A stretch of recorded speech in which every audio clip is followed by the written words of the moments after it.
I need your vote tonight. Thank you, Nevada. God bless you. Now that Rubio has ascended to being one of the top presidential candidates on the Republican side, we decided to look back at the formative years of his political career to see how he had handled the intersection of his public role with his private representation of businesses that stood to benefit from his clout. This investigation looked into an early part of Marco Rubio's career when he was a rising star in the State House in Florida. This would have been in 2002 when he was representing a district in Miami-Dade County. At the time while he was a state legislator, what we found was that he was advocating at the local level for land deals, and it raises questions about whether there was a conflict of interest there. He was representing this developer who was trying to get a development built in an area that was actually kind of an environmentally sensitive land nearby the Everglades. Oh, well, thank you.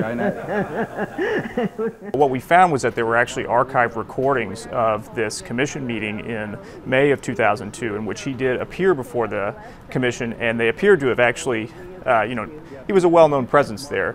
And there's actually even some joking going on whenever he starts introducing himself, because he mentions that the hearing had to be postponed because of his legislative duties. And I do want to begin by thanking you for your continuance. The last time I was before you, and when I signed up for the job of the legislature, it was they told me it was part-time, but it hasn't worked out that way, and I'm sure each of you know what I'm talking about, being in public service.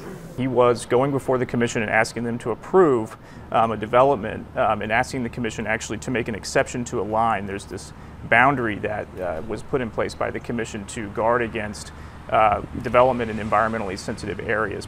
So at the time, there were environmental groups in the area were objecting to this development because they said that, the line was there for a reason. We're very concerned about the protection of the urban, of the Northwest well field.